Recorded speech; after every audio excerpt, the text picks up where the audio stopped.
Hello, everybody. Welcome to our live studio show here on MXGPTV.com with me, Paul Malin, and Lisa Leyland. It's round 17 of the FIM Motocross World Championship. We're at the MXGP of the Netherlands at Arnhem. And coming up on today's studio show, we have Thibault Benistant coming in from Monster Energy Yamaha Factory MX2. We've also got Tim Gajser for Honda HRC and Isak Gifting, who was very much the man of the moment a week ago in Sweden for JK Racing Yamaha. But before we meet our first guests, Lisa Leyland, here we are again. Have you recovered from Sweden yet?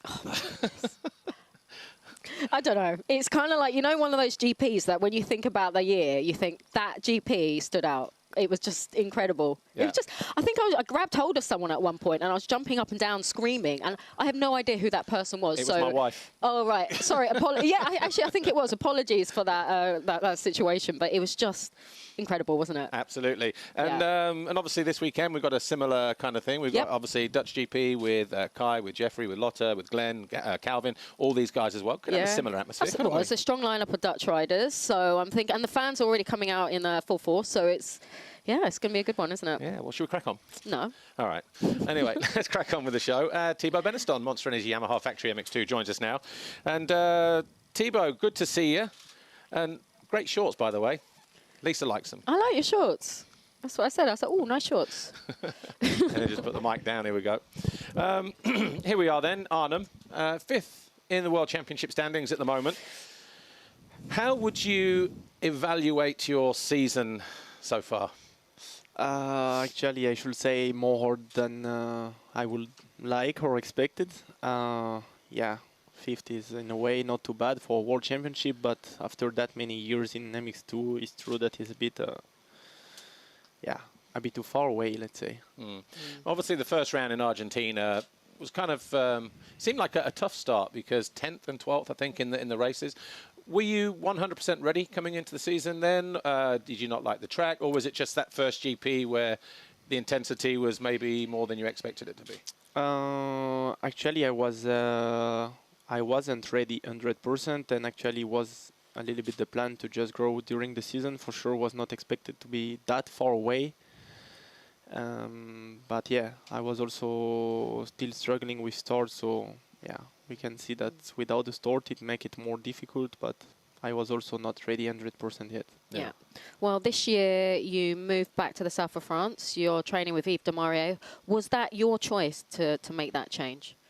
Yeah, actually it was my choice, and I was speaking with like close people about it, and I was for so long in Netherlands and Belgium that I was losing a little bit some positive that I had on my riding when I was younger, let's say. So we took that decision, and actually like in training, and I just enjoy more the bike riding and the physical part and everything. So I think was a really good choice. Okay, on the race we can see this really much, but yeah.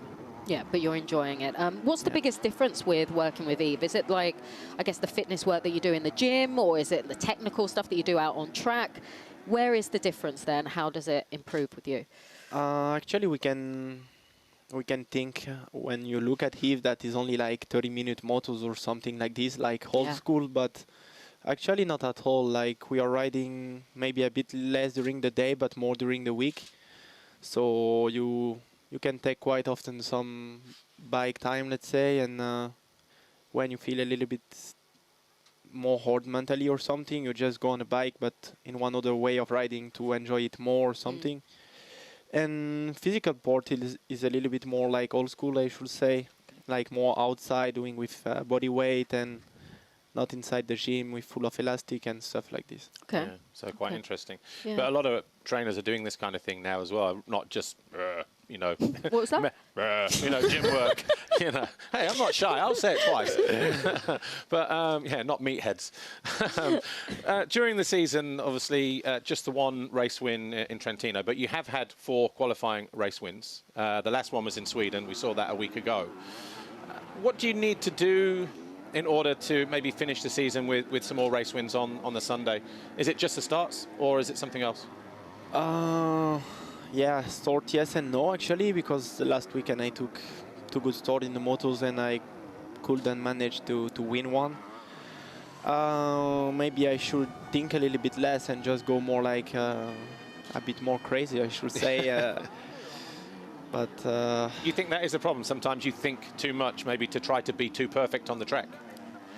yeah, that could be actually, but yeah, sometimes I struggle a little bit when they put it too wet or just riding a bit too holding myself. Yeah. Well, you've also had 2 podiums this year, perhaps not as many as you would have wanted. Out of the last 4 rounds, do you feel like you can make that podium again before the end of the season? Do you feel like that's the plan now? Yeah, sure, that's the plan, to ride as much as I can in the front and enjoying the race and be smooth as I can be on training. I think I can be on the podium for sure. Mm-hmm. That's the goal. I just need to put everything really perfect to make it happen, but I can do it. Yeah. Well, it's your last year in MX2. Next year, you're moving up to the MXGP class on the 450. Is that something? Are you looking forward to that new challenge? Are you ready for that to come? Yeah, actually, I'm ready for it, and I'm waiting it quite a lot. A few years on the 250 now, and I start to look, I think, a little bit more like a man, my body. So I start to be a bit heavy for the 250. Yeah. So yeah, actually, when I ride on 450 on the training sometime, I enjoy it quite a lot. Yeah, so physically you're becoming ready for it then? Yeah, I think so. I hope so. It's becoming a man. We've seen you turn from a boy to the man over the years. Yeah, from 125 Yeah, European we all the way have. through. Yeah, true. Yeah. That's also the goal. Yeah. Your first time racing a Grand Prix here. You weren't here in 24. You weren't here in 23. The track has changed since you raced here, maybe as like 5 years ago, something like that.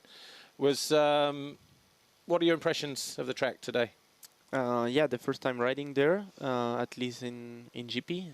Actually, the track, the layout is quite nice. For the moment, was a bit hard underneath, but okay, I don't feel super comfortable when it's like this. I prefer when it's a bit more deep. Yeah. But it will come, I believe. So, yeah. Okay. And what's the race you're most looking forward to between now and Australia? Because we have Turkey, we have China, and then we have Australia. Is there one place where you look forward to going the most? Actually, I should say Australia. Yeah. It's like Never been? Yeah, one time in 125 actually, but it's like, okay, the travel is a bit too long, but then I think the place and what you can see is nice, and the track is new for everyone, so can be nice. More level for everybody. Yeah, exactly. Perfect. Well, look, I'll get our cameraman here just to focus on his tattoos on his arms. Look, wishing you good vibes, Thibault Benistant, for today and the rest of the season. Look at that. Fantastic camera work. Get your biceps go like that. Yeah. I don't. It doesn't have biceps. Right, Thibault, thanks for joining us, and enjoy the rest of the weekend and the rest of the season as well. And thanks for stopping by. Before you disappear, though, Tim Gajser is waiting to come and join us in a moment. But before we catch up with Tim, here's a snippet from Behind the Gate, episode 16, Digging Deep. An intro to Lommel and some action from the first MX2 race. Enjoy.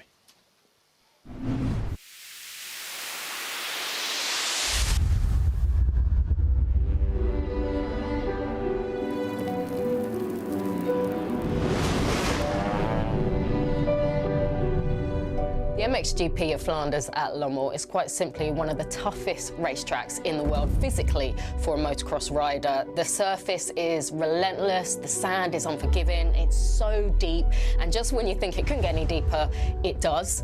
A lot of the teams are based around Lommel, they have their workshops there, a lot of the riders train there on a regular basis, but we all know that training at Lommel and also racing a GP there are two totally different things.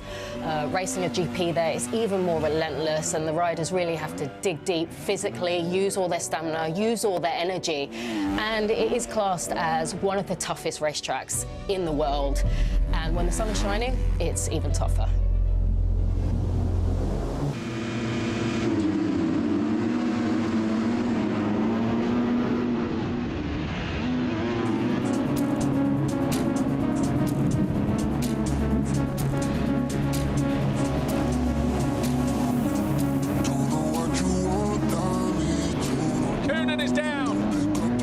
He was just holding that right arm there, and he's facing the wrong way.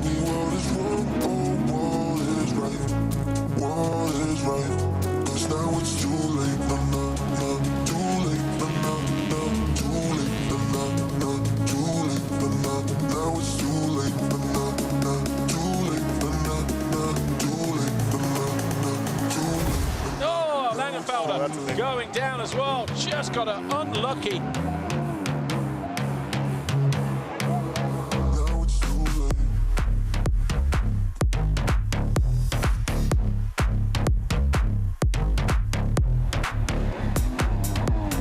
Again. Just before where he crashed yesterday.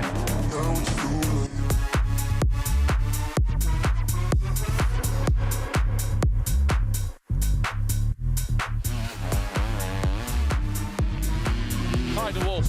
He wins race 1 here.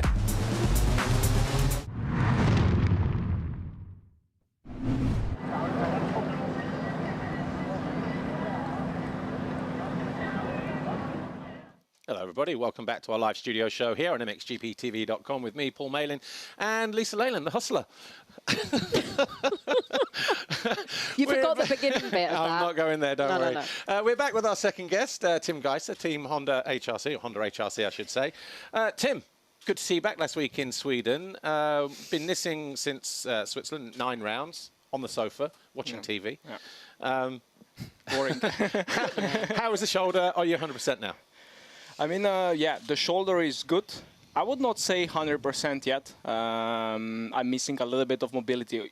I mean, like, it was a big injury, you know, with a surgery. So, I mean, everybody that make a surgery on the shoulder know that, you know, the recovery and rehab is super long and painful, and it takes time, you know. So, I would say I'm not 100%, but I'm feeling good, you know. I'm in good shape. So, yeah, been missing racing quite a lot lately, so I'm glad that I'm back. Last week was the first race back, you know, in Sweden, and yeah, I was super excited. You know, it was like a first day in school again, so yeah, it was super nice. Well, obviously, plenty of rehab, swimming in the pool with Tiga the dog. He's going to miss you this next few weeks, isn't he, Tiga? He's got used to having you around. Exactly. We were talking just about that, you know, with Pela, because usually he's used to go to the dog hotel every weekend. The dog hotel. Yes, yes. When we go on the races. But now he was home for 4 months, and he really liked home, you know, especially he got used to. And now going back to the hotel, especially first day, he was not happy. Did he cry when you dropped him off? He cried when you dropped him off? He was really like, yes, he showed to us that he's not happy. He'll get room service, he'll get a massage. He'll be good. He'll be good after this weekend. Yeah, spa. Well, like you said, you came back in Sweden. Time practice, quali, they were good. But then things kind of just became difficult for you. Just tell us about those races last weekend. Yeah, Saturday went really good. I felt really good immediately when I went on the track. So we saw that the pace was there, you know. I could make a good lap time. Even quali race that was a bit shorter, 20 minutes plus 2 laps. I felt I could ride all the race, you know, already with good intensity on the beginning. What is usually that you are missing when you are coming from, you know, from the injuries, you know, the intensity on the beginning of the races. But this thing was quite good. Then on Sunday, obviously, took a 2 good starts. I was there in top 5. First moto, yeah, came together with Gifting, you know, a bit of unlucky. Then I, let's say, damaged the bike a little bit, so I couldn't continue. So I focused for a second race, and again, solid start. I was there, you know, let's say 10 minutes to go. I start to get a little bit of arm pump, what I think is normal after not racing so long. And then I make a little mistake, I crash, and then was just, you know, to finish the race on the end. But overall, you know, I could take some positive things from the first race back. We still have four to go. Hopefully every race I can build, get back in the race rhythm, get back in my old shape, let's say, and start to do some good results towards the end. Exactly that. And despite those problems, Tim, that you did have, were you happy with your riding, or did you feel like perhaps like a little crazy puppy dog, just kind of trying to cross the road and just a little bit, you know, confused by it? Yeah, just overwhelmed by like just being back, you know. I mean, I was happy. Obviously, the results didn't show how well I ride, but no, I was happy with the riding. General, just happy to be back. You know, I was missing 4 months, 9 GPs. It's a lot for the racer, you know, to stay home and you have to watch the races from the couch from home. So I was just happy to be back and you know, to start racing again. Well, before you got injured, obviously it was a fantastic start to the season. 6 race wins, 5 podiums, 3 overalls. Trentino. Another victory there on home soil, like home soil, as in, you know, with a lot of Slovenian fans. Yeah. Another special moment for you, I imagine, because that place, since you won your first GP there in 2015, it seems like it seems like your GP, and the fans come to support you at your GP, even though it's in Italy. Yeah, exactly. I mean, beginning of the season, I would say I couldn't wish for a better one. You know, it starts solid. Let's say in Argentina, I was not really pushing too much because the track was super nice. I was really excited going there, and you know, really nice jumps. Track was like really nice, big, huge, but I didn't feel the best, let's say. So I settled for a third place, and then when we came back to Europe, I started to put some good motos in and win some races. Built already really comfortable lead as well after just 5 GPs. Arco was definitely one of the best races so far, you know, this year, winning both motos in front of so many Slovenian fans. Like I said, it feels like a home GP. Was something special again, but yeah, then I got hurt, then you know, the surgery and the recovery, and definitely not the nicest part of the season, but that's sport, that's motocross, you know, things like that happen, so yeah. I guess you've been following the races keenly. What have you made of the championship battle between Roman Febvre and Lucas Koenen? I've been following. I didn't watch all the races, but I always watch the highlights back. I feel like Lucas has grown a lot, you know. I think he learned a lot in this first year. We can see that he's becoming just stronger and stronger with every GP. Roman, I mean, he have a lot of experience. We all know, I mean, I know him, you know, we battle already for a decade, you know, for the titles. So he have a lot of experience. He's a good rider. When he was, let's say, injury-free, he was always there in the battle for a title. So, yeah, it's kind of like interesting, you know, because Lucas is 18 years old. Roman is one of the oldest guys in the class. So, I mean, the battle has been great, you know. Sometimes Lucas wins, sometimes Roman. And I think on the end, you know, the best guy gonna win. So. And how is your bromance, your friendship with Lucas now? Because you're going to be at direct competition with each other, especially next year. Yeah, I mean, you know, we always park together. So in the evenings, we always hang out, you know, we play Uno sometimes, things like that.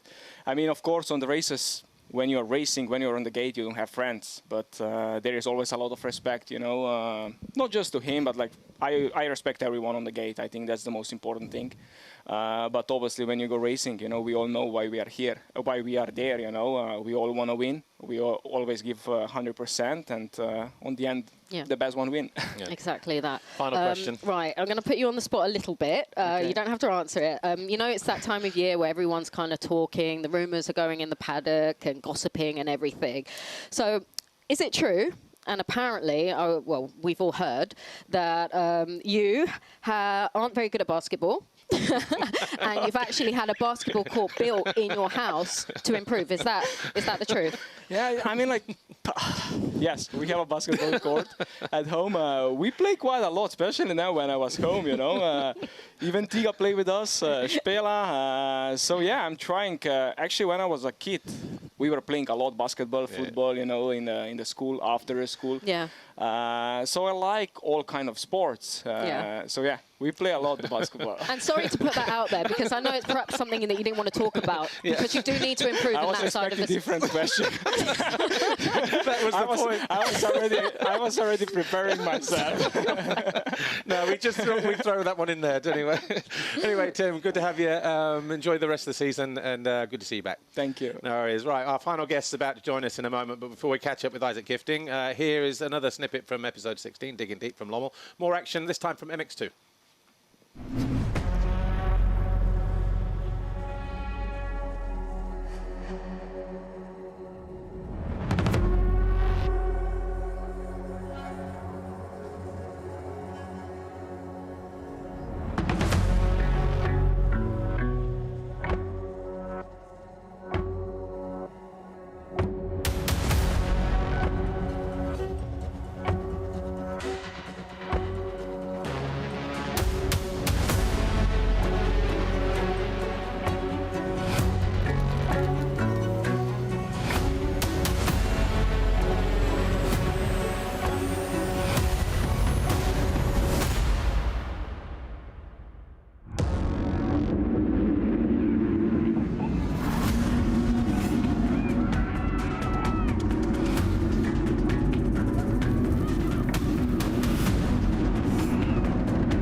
start was okay, but someone fell for me, so I had to move out.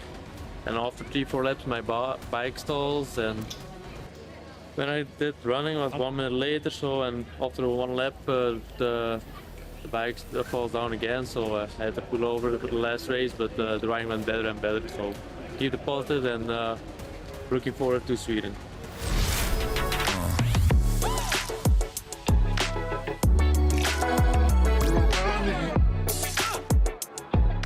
He's going to be absolutely spewing underneath that helmet because had a pretty decent start, got to where he needed to be, but just couldn't turn. Instead, he got pushed out as Vogt was coming in behind him. Going after his fellow countryman, though. Valerio Latta, again, jumping long. Little things like that, just a bit more momentum.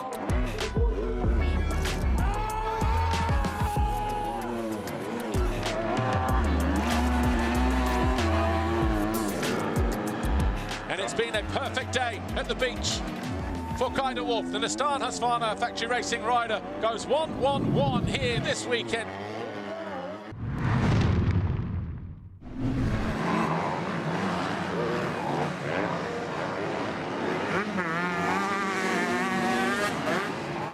Hello everybody, welcome back to the final part of our live studio show here on MXGPTV.com with me, Paul Malin, and Lisa Leyland. And our final guest joins us, Lisa Leyland. Our final guest joins us now, Isak Gifting, JK Racing Yamaha. And actually, Isak, great to have you here. And if I wasn't sat down, I'd just come over and give you a massive, proper big man hug because, you know, emotional weekend last weekend. How's this last week been for you from that emotional standpoint? Was it just a couple of days and gone, or is it? No, I still think about it. I still talk to a lot of people about it. Obviously, everyone mentioned it. So, but it's been nice. I've had massive support, like social media-wise and everything. But I kind of want to forget about it also, because it's like the best moment that I've ever had, and also the absolute worst. Yeah. Well, after today, we'll draw a line underneath it. But we couldn't not have you in. Yeah, you know what I mean, yeah, as well. I get that. I get that. No, it was an emotional roller coaster. I can't believe it still happened, but yeah, I want to forget it. Yeah, really. Well, obviously, you know, there's a lot of media jumping on the bandwagon. Oh yeah, Isak Gifting, give factory ride, whatever, blah blah blah. But actually, Yamaha's YouTube channel has been showcasing you and your personality, your character. You know, pretty much most of the season. Right. You know, so from that side, that's good. But how's that other side been, you know, with this week, like you say, a lot of interest from social media and all the other people kind of, you know, I guess wanting a part of you? Yeah, I mean, it changed a bit overnight, so I got a lot of attention this week, the whole week. I like it, for sure, but it would have been better if I won that moto. I would have liked the attention more, because now I have to, every time, talk about what happened, but that's fine. I think maybe what happened with the crash and that the bike not starting, me walking back, it kind of almost adds to it. Like it made it blow up more, I think, on social media. Sure. Because it was a very special moment. So, no, I appreciate all the support. I'm happy for that.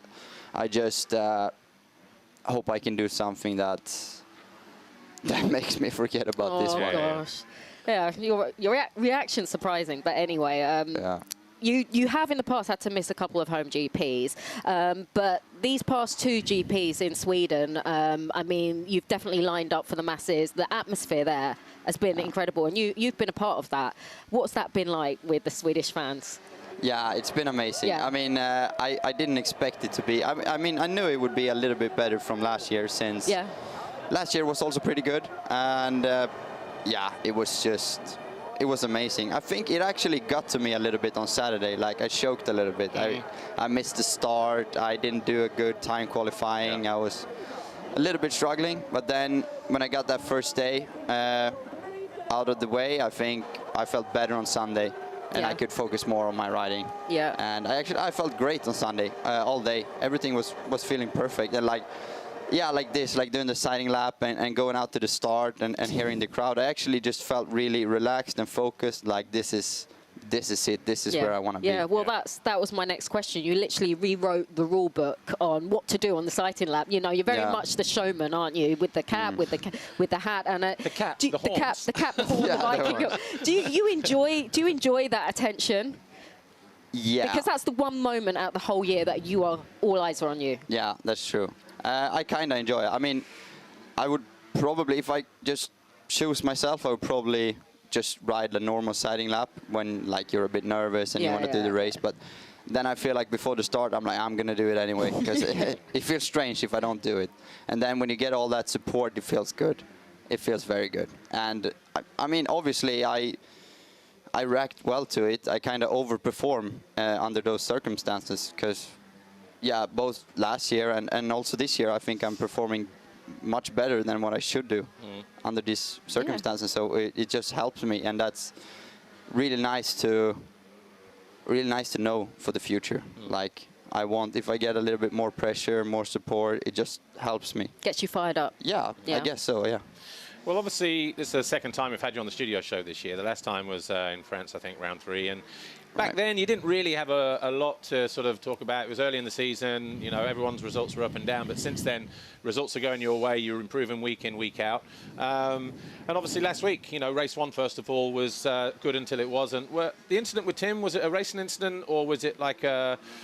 I don't know. What was it from your point? We never asked him, actually. Okay, I think it was a racing incident. I mean, I've seen the GoPro footage where I get a little bit squirrely and I go back to the inside line, which I did every lap. I was kind of following Jeffrey in his line there, and he came really fast around the outside and just clipped the whole jump and just, yeah, obviously landed straight into my back. I think both made a little bit mistake there, to be fair. I did for sure, but I also can't know what he's doing. Sure. So I think it's more of a racing incident. It was really unfortunate. It was a big crash. I got hurt a little bit, like my arm and stuff. I bet he did as well. And yeah, it was a shame, because I was lined up in third. It was perfect, actually, at that race too. So coulda, woulda, it doesn't matter. It's what it is. Still, the biggest bummer is the second race anyway.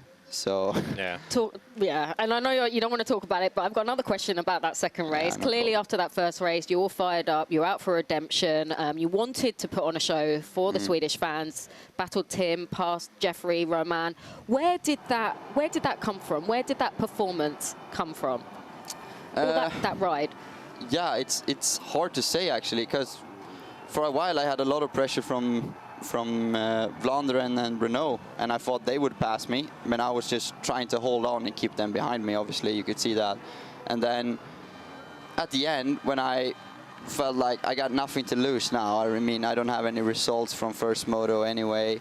I'm feeling great, the crowd is amazing, and like the weather, everything was just perfect. And I felt like I have the rhythm, and I have actually one section where I'm doing different, like that line, this line. Yeah. And I knew if I push that line a little bit more, I always caught up a second or something. And then, yeah, I think with 4 laps to go, I felt like my heart rate was really high, and I was really starting to dig deep. And I was just, I'm going to go for it the last 4 laps. I'll go all in. In that atmosphere. It was amazing. Actually, I heard it also. When I done the pass, I just heard everything rev up. It was amazing, like a nations race or something. And yeah, then I found that line. On Jeffrey, I felt like he was going a little bit slow down there on the outside, and I just went for it. I just tried something. It worked out. And then on February, it was a bit more calculated. I kind of set it up, and I knew what I was going to do. And then what happened here? And what happened here? Just folded the front, it looked like, but... It looks ridiculous. What is that? Is that the first time you watched it back? No. Okay. I've seen it many times, but not like I've not watched it, but people made me watch it. Yeah. Like now. Like Apologies. now in interviews and stuff. On live TV. I'm yeah, so sorry. but that's fine. It's good. I need to see it. It's hard to take in, but I think I have to let it make me stronger, because it could also wear me down a little bit, but it won't. So.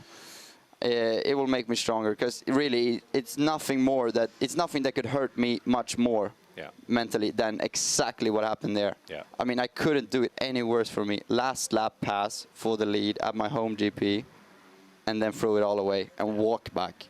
It's a roller coaster, isn't it? It doesn't get any worse. It is like a for massive me, roller coaster. like with how much it means to me, it can't get much worse. Yeah. Well, look, we are out of time. I just saw you sitting there with all your legs crossed and everything else. I was going to offer you a cup of tea a minute ago because you spent the whole interview just like, very comfortable, like sitting in the front room. Yeah, it's very comfortable now. I mean, when that weekend's over, I feel great. It's no pressure anymore coming here. It's very different. It's not 26,000 people watching me, so I feel great. Cool. Well, look, Isak, good job last week. Unlucky. We've drawn a line under it now. Get on with your weekend, get on with the rest of the season, but fantastic all the same. Thank you. Great to have you. Thanks. Right, coming up on the rest of the programme today, of course, we've got 1:36 MX2 time practice, immediately followed by MXGP time practice, and then straight into WMX, EMX 250 and the qualifying races later on. That's it for round 17. We'll take a break next week, and then we'll resume 2 weeks from now in Turkey. So from me, from Lisa, from Isak, thanks to Tim and also Thibault and the rest of the gang. See you in Turkey. Enjoy your weekend. Bye for now.